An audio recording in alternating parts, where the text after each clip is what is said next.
Hi, I'm Unconscious, and today I'm going to show you how to make scary monster images on Photoshop.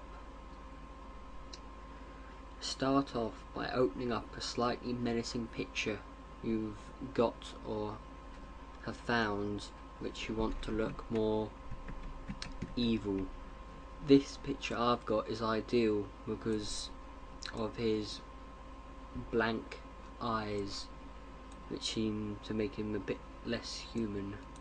Sorry Don Vito, but it's true. Now you want to search around Google for rust textures.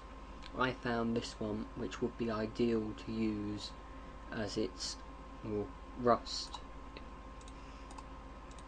What we're going to do is we're going to paste it in over him.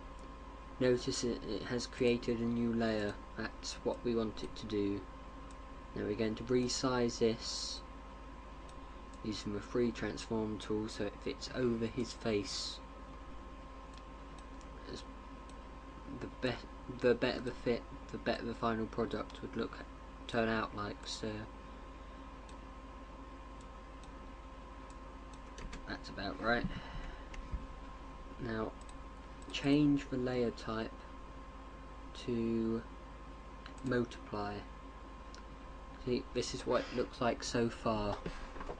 Not bad, I think.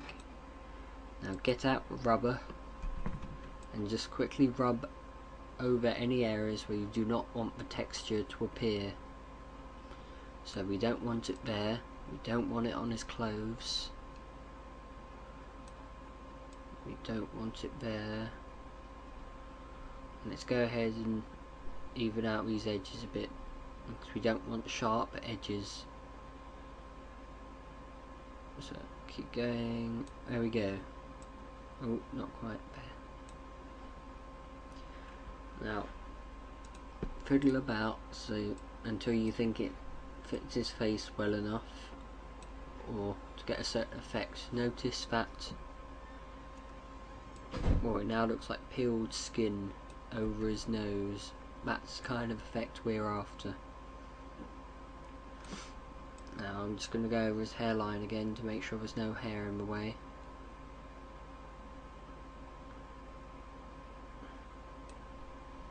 Now duplicate that layer and move it down to the chest area, and you might need to rotate it a bit, but what we're trying to do is fill in every spot on his body with this rust texture. So let's put it there and we'll just rub over. Oops.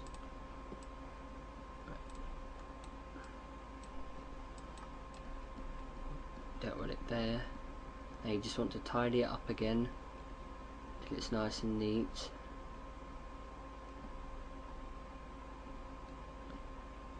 There we go. Now get a small selection of that image and copy and paste it. Now it will be on another new layer, and possibly the layer style would have changed again.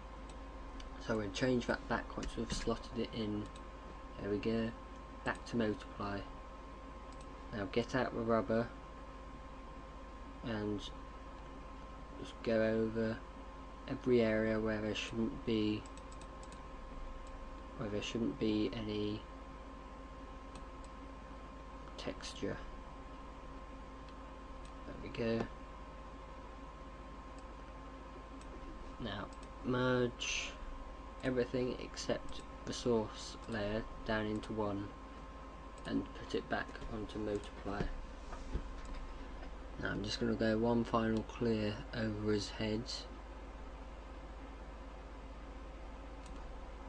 Better yet, select the areas you no longer want. Don't select all of it, but select, say, maybe a third of it, and go right click on the area, feather, and then set it to 5 pixels and press OK, then delete. It will feather away gently at the sides of the image that you don't want. So I've got rid of too much that time, if you saw. Now I'm just going to select here and do feather again.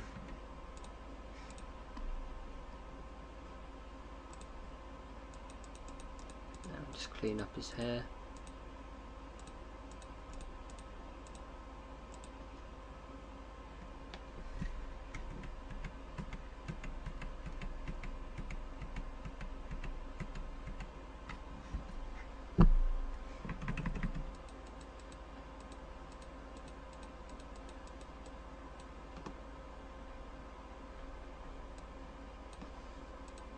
Now you might want to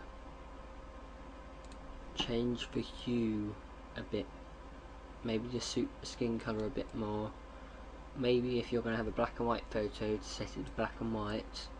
CS3 has got a great black and white utility which will do all that for you. But right now let's find a suitable colour that matches to an extent his skin tone.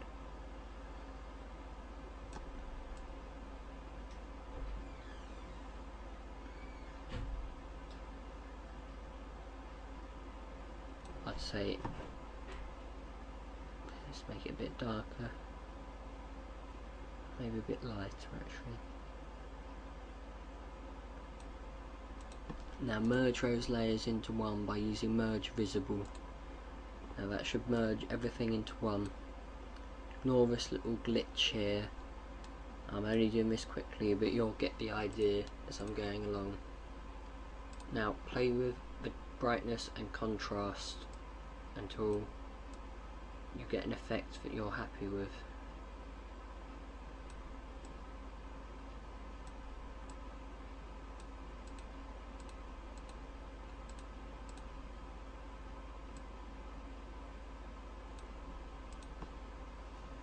Now if there's any areas that are still too light, pull out the burn tool, which is this thing here. Just click about on the areas you want to be darkened. It will give everything a bit of a bruised feel. Since you've got this tool out, feel free to click about beneath the eyes, add in shadows where you want things to look a bit more dark. So I want some there.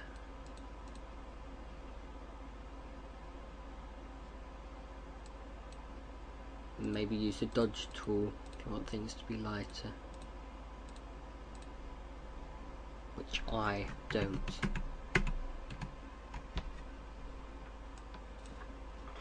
The hair should be a bit darker still, so darken the hair. Notice the effect it gives out. It really gives out a contrast in the image, which is exactly what you want.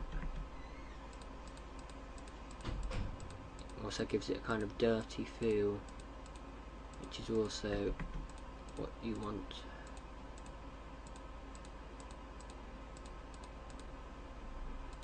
So any areas that are too light, darken them out.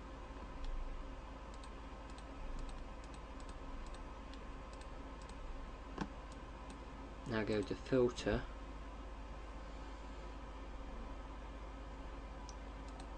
render, lighting effects. Have either spotlight or omni, it doesn't matter too much which, as long as you have got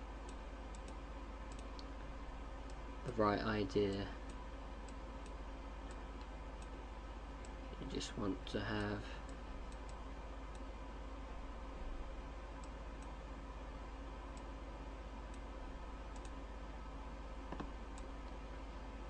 now you can have whatever you want for that image, because the actual editing is done. Here's the final product. Let's see if I can go back and have a look at the start. No, I can't. Hope you enjoyed the tutorial. Be sure to check out my other ones on my YouTube profile. Thank you and goodbye.